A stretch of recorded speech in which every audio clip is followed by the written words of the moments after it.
Selamat datang di Gadoga. Kita akan bahas Insta360 Flow dan saya akan info di awal gimbal ini worth to buy atau layak untuk dibeli dan saya nggak dibayar untuk bilang ini ya. Kita akan bahas kelebihan-kelebihannya atau alasan untuk beli Insta360 Flow, tapi juga akan dibahas kekurangannya. Dan kalau kekurangannya nggak bisa kamu tolerir ya jangan dibeli, simple. Dan seperti biasa di channel Gadoga, teman-teman akan menemukan beberapa hal yang tidak atau belum dibahas reviewer lainnya. Kita masuk ke kelebihan pertama. Saat video ini dibuat, Insta360 Flow adalah gimbal paling simple dan paling cepat untuk siap digunakan.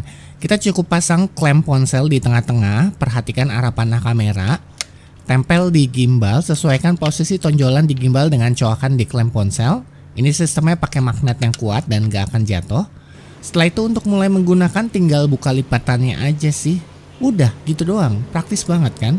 Dan untuk matiin tinggal dilipat balik dan dia akan otomatis mati sendiri. Cepet banget. Tapi kalau teman-teman masih bingung cara setting pertama kalinya banget, bisa tonton video unboxing dan quick setupnya ya.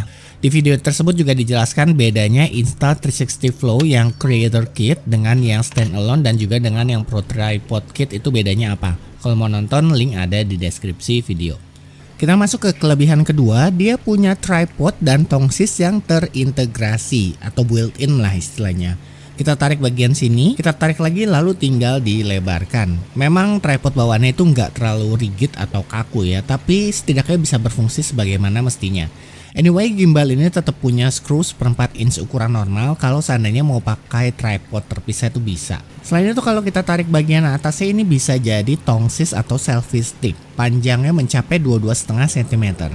Dan bukan hanya itu aja, bagian yang atas ini bisa ditekuk untuk disesuaikan dengan skenario perekaman. Ini sangat berguna sekali sih. Misalnya kalau untuk ambil video drone shot atau bisa juga untuk ambil video low angle seperti ini contohnya. Kelebihan ketiga, walaupun dia kompak sekali ukurannya, tapi Insta360 Flow adalah gimbal 3 aksis atau bisa pan, tilt, dan roll. Sementara beberapa gimbal kompak lainnya itu ada yang masih 2 aksis saja. Artinya peredaman rekaman akan bisa maksimal. Langsung aja dilihat perbandingannya antara tidak pakai gimbal dengan pakai gimbal, bisa dilihat di video. Dan buat yang tanya kalau seandainya ponsel sudah punya OIS atau Optical Image Stabilization, apakah masih perlu pakai gimbal lagi? Jawabannya masih perlu, karena yang pertama hampir semua OIS ponsel itu hanya 2 aksis ya, artinya kalau pakai gimbal akan lebih baik hasilnya. Dan yang kedua, walaupun misalnya ponsel udah punya fitur stabilization yang baik seperti action mode di iPhone 14 ke atas, tapi saat fitur stabilizationnya diaktifkan itu akan membuat sudut penglihatannya menyempit. Jadi untuk perekaman dengan kualitas tertinggi, matikan fitur stabilization ponsel dan gunakanlah gimbal. Kelebihan keempat, kapasitas beban Insta360 Flow adalah 300 gram, salah satu yang terkuat di pasaran saat ini, khususnya di jajaran gimbal portable. Artinya kalau mau pasang aksesoris seperti misalnya mic receiver yang langsung dicolok ke port ponsel itu bisa-bisa aja. Kelebihan kelima, daya tahan baterainya baik, diklaim bisa on 12 jam, tapi ini tergantung pemakaian juga, apakah banyak gerakan atau enggak. Untuk daya aktualnya ini bisa mencapai 8-10 jam, itu termasuk baik. Dan kita juga bisa gunakan Insta360 Flow untuk ngecas ponsel. Kelebihan keenam, sangat cepat dan mudah untuk berpindah dari mode portrait dan landscape dengan menekan tombol switch 2 kali. Juga sangat cepat untuk pindah posisi kamera dengan menekan tombol trigger 3 kali. Kelebihan ketujuh, Insta360 Flow punya banyak tombol dan kontrol yang intuitif dan mudah digunakan. Ada joystick untuk arahkan gimbal, ada tombol pengoperasian seperti tombol switch, tombol shutter, dan juga tombol power. Dan yang saya suka, kalau kita pencet tombol power 2 kali, gimbal akan masuk ke standby mode. Nggak aktif tapi juga nggak mati. Fitur yang awalnya saya pikir nggak penting sih, tapi ternyata sering saya pakai untuk misalnya perbaiki posisi atau ganti ponsel, atau untuk panjangin tongkat selfie, ternyata standby mode ini berguna. Lalu yang menarik bagian yang depan ini adalah kontrol kapasitif. Kita bisa putar ke arah kanan atau kiri untuk berganti mode gimbal. Dia juga punya ring zoom dan kerennya adalah saat di mode FPV, ring zoom ini bisa berguna untuk atur roll ponsel. Kita bisa buat video inception dengan cara ini. Kelebihan ke-8, kita bisa dengan cepat aktifkan lock mode dan action plus. Kalau kita tahan tombol trigger, akan aktifkan lock mode, dimana semua gerakannya terkunci, alias ponsel akan tetap sama posisinya walaupun kita gerakan gimbal ke segala arah. ditandai dengan semua lampu mode menyala. Tekan tombol trigger, lepaskan, lalu tekan dan tahan lagi untuk mengaktifkan mode Active Plus. Ditandai dengan lampu LED yang kedip-kedip. Active Plus ini sama seperti Sports Mode, di mana gimbal akan mengikuti gerakan kita lebih cepat. Cocok digunakan saat mengambil scene olahraga dengan gerakan yang cepat. Kelebihan ke-9, gimbal ini punya cold shoe untuk taruh aksesoris mic, misalnya transmitter mic wireless seperti ini. Dan karena posisi cold shoe-nya di gagang yang tegak lurus, jadi nggak terlalu memberatkan motornya. Keren sih. Kelebihan ke-10, dan ini saya suka banget, tanpa perlu install aplikasi tambahan, kita bisa gunakan gimbal ini sebagai tombol shutter untuk ambil foto dan video. Tinggal di pairing aja antara gimbal dengan ponsel. Bisa dilihat di ponsel jadul saya yang masih sering pakai ini tidak diinstal aplikasi Insta360 dan menggunakan aplikasi kamera bawaan ponsel. Kelebihan ke-11, desain yang bagus. Ini subjektif sih dan tergantung selera, tapi menurut saya desain Insta360 Flow itu termasuk keren. Kalau kamu seniman, ini juga bisa masukkan gambar desain kamu di body Insta360 Flow dengan cara diselipkan di sini. Ingat untuk lepaskan penutup debunya dulu. Tapi kalau seandainya nggak mau pasang gambar atau dibiarin polos saja, ingat atau disaranin ini pasang lagi penutup debunya ya, jangan sampai hilang. Gimbal ini juga termasuk nyaman digenggam karena ada lapisan karetnya dan juga bisa dipanjangkan. Kelebihan ke-12, aplikasi Insta360. Jadi untuk kelebihan 1 sampai 10 atau 11 itu sama sekali nggak butuh aplikasi tambahan, atau dengan kata lain kita bisa langsung gunakan gimbal saat baru keluar dari box, itu bisa langsung dipakai. Tapi kalau mau fitur-fitur tambahan, kita perlu install aplikasi Insta360. Melalui aplikasi Insta360 kita juga bisa lakukan pengaturan lebih detail seperti kecepatan motor gimbal, kalibrasi gimbal, dan lain-lain yang bisa kamu eksplorasi nanti. Juga untuk beberapa kontrol seperti ring zoom, ini hanya bisa digunakan ketika aplikasi Insta360-nya aktif.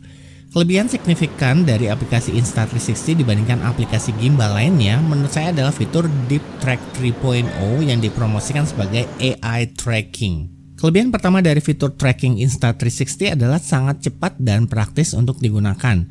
Selain dengan cara di drag objek yang mau di tracking, kita juga bisa aktifkan fitur tracking dengan hanya memencet tombol trigger aja. Sangat cepat dan praktis. Selain itu dia sanggup mengenali objek walaupun berubah bentuk. Biasanya kalau di aplikasi gimbal lainnya itu saat objek berubah bentuk akan lost trackingnya. Tapi kalau di Insta360 Flow nggak demikian. Keren sih menurut saya. Kalau seandainya lagi solo vlogging, kita juga bisa gunakan gestur tangan untuk aktif dan nonaktifkan fitur trackingnya. Kelebihan fitur tracking yang kedua, Insta360 Flow bisa mengenali kembali objek atau orang yang terhalang objek lain. Bisa dilihat ini saya tertutup pohon, namun ketika muncul di sisi sebelahnya, gimbal kembali melakukan tracking. Kelebihan ketika fitur trackingnya adalah kita dengan mudah atur posisi frame saat tracking. Umumnya objek yang di track itu kan berada di tengah ya. Namun dengan menggunakan joystick langsung kita bisa atur aja posisinya lebih ke pinggir atau ke posisi lain, lebih ke atas atau lebih ke bawah misalnya. Bisa dilihat ini posisi saya tetap berada lebih ke pinggir, bukan di tengah-tengah banget. Ini berguna misalnya untuk menunjukkan scene di belakang saya. Kelebihan lain dari aplikasi ini adalah dia punya fitur live mode. Jadi ini berguna kalau kita butuh fitur tracking untuk aplikasi lainnya.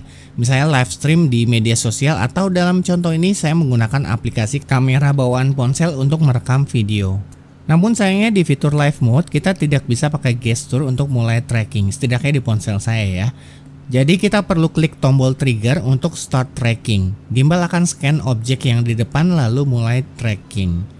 Selain fitur AI trackingnya yang berfungsi dengan baik, menurut saya nggak ada yang terlalu spesial dari aplikasi kamera Insta360. Saya jelaskan lebih lanjut nanti. Fitur-fitur seperti dolly zoom, time shift, time lapse, lalu beauty filter, umumnya fitur-fitur tersebut juga tersedia di aplikasi-aplikasi gimbal lainnya. Tapi kalau kita melihat aplikasi Insta360 secara keseluruhan, maka ini adalah nilai plus. Perlu diingat, aplikasi Insta360 yang digunakan ini nggak hanya khusus untuk gimbal flow saja, tapi juga untuk produk-produk Insta360 lainnya. Jadi dari segi kematangan dan update aplikasinya itu bisa dikatakan akan terjamin. Di aplikasi ini kita bisa edit video seperti menggabungkan beberapa klip, dan kerennya itu bisa langsung kasih stiker dengan sangat-sangat gampang. Tinggal drag and drop aja. Atau kalau mau kasih efek electric search yang ada di tab Shop Lab, AI dari aplikasi Insta360 ini akan melakukan tracking objeknya secara otomatis. Keren sih. Ini kalau kita kerjain sendiri pakai video editor di PC seperti pakai Adobe Premiere atau DaVinci Resolve, ini untuk kasih stiker atau efek ini akan makan waktu yang banyak. Tapi dengan aplikasi Insta360 ini sangat gampang dan nggak perlu kalian editing video apa-apa, alias semua orang bisa lakukan. Anyway, ini hasilnya kurang maksimal karena objeknya terlalu deket sih, dan udah masuk musim hujan jadi saya nggak sempat untuk rekam ulang. Di Insta360 juga ada fitur Shot Genie, ini untuk memberi ide dan instruksi cara pengambilan video. Ini kita bisa ngomong dalam bahasa Inggris untuk mendapatkan bimbingan yang diperlukan untuk ditanyakan, atau bisa pilih dari beberapa yang ditawarkan. Jadi kita tinggal ikuti contohnya, lalu nanti bisa dibandingkan hasilnya apa sudah mirip dengan contoh atau apakah sudah puas dengan hasilnya. Dan nanti dari beberapa cuplikan ini bisa digabungkan jadi satu video sinematik. Sangat-sangat berguna buat yang kehabisan ide pengambilan video. Jadi tahu apa yang harus dilakukan. Dan kelebihan gimbal flow adalah kita bisa gunakan tombol-tombol dan kontrol secara cepat untuk navigasi di aplikasi Insta360. Misalnya untuk lihat-lihat hasil foto dan video, dan kita juga bisa gunakan touch panel untuk menuju ke bagian video tertentu. Itu praktis banget sih. Sebagai info, di aplikasi Insta360 ini juga bisa tonton video tutorial penggunaan dasar Insta360 Flow secara lengkap. Sekarang kita masuk ke kekurangannya. Yang pertama, klem ponselnya itu nggak bisa digunakan untuk ponsel dengan casing yang terlalu tebal. Masih aman dan bisa digunakan selama ketebalan casingnya itu nggak lebih dari 1,5 mm. Kalau lebih tebal dari itu, ada kemungkinan klem ponselnya itu bisa menekan tombol handphonenya.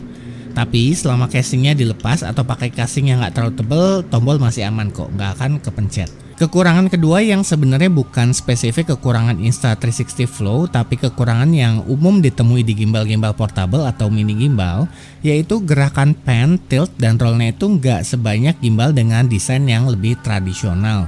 Khususnya untuk tiltnya itu nggak akan sebanyak gimbal dengan posisi yang motor di samping. Ini memang konsekuensi dari desain yang kompak. Kekurangan ketiga dan terakhir adalah untuk menggunakan fitur Deep Track 3.0-nya itu kita butuh aktifkan aplikasi Insta360, dan fitur ini membutuhkan kecepatan prosesor yang baik agar bisa berfungsi maksimal. Dengan kata lain, jikalau handphone kamu kentang dan prosesornya pas-pasan, saat buka aplikasi Insta360 dan aktifkan fitur trackingnya, hasilnya itu bisa putus-putus atau nggak lancar. Selain itu, kalau menggunakan ponsel Android, beberapa fitur nggak ada seperti kalau pakai iPhone.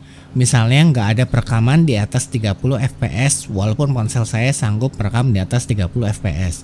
Lalu nggak ada widescreen mode, nggak ada manual mode untuk atur shutter speed, tidak ada hoop mode untuk ambil scene basket, dan juga nggak ada pilihan foto 360. Adanya hanya foto 180 derajat dan cembung depan saja. Setidaknya ini di ponsel Android saya ya, entah kalau di ponsel Android yang lain. Walaupun aplikasi Insta360 kurang maksimal di Android, tapi setidaknya fitur AI trackingnya bisa berfungsi dengan baik ya, selama prosesornya mencukupi ya. Anyways, andainya kita nggak bisa pakai aplikasi Insta360 sekalipun, misalnya gara-gara punyanya handphone jadul banget, gimbal flow ini menurut saya tetap layak sih untuk dibeli. Saya hampir selalu merekam pakai aplikasi kamera bawaan ponsel karena memberikan hasil yang lebih baik. Kalau saya simpulin, daya tarik utama dari Insta360 Flow yang pertama adalah ringkas dan cepat digunakan. Built-in tripodnya itu juga praktis banget, apalagi bisa dipanjangin menjadi selfie stick dan juga bisa ditekuk-tekuk. Ini sangat menunjang perekaman di berbagai situasi. Yang kedua, kapasitas baterainya ini cukup besar, dan seandainya kamu bawa gimbal ini dan nggak jadi digunakan, setidaknya bisa digunakan sebagai power bank. Dan yang ketiga, tombol dan kontrol yang intuitif ya. Plus, bisa digunakan sebagai remote shutter aplikasi kamera bawaan ponsel tanpa perlu install aplikasi Insta360. Dengan tiga kelebihan itu saja dan ditambah juga dengan performa yang baik, sudah menjadi cukup alasan untuk menjadikan Insta360 Flow sebagai gimbal portable untuk dibawa kemana-mana. Buat yang tertarik beli Insta360 Flow, bisa kunjungi website DNK Pratama Indonesia untuk mendapatkan produk yang original dan bergaransi resmi Indonesia. Atau bisa juga cek link pembelian di deskripsi video ya. Terima kasih telah berkunjung ke channel Gadoga. Semoga video ini berguna untuk seseorang dan sampai jumpa di video berikutnya.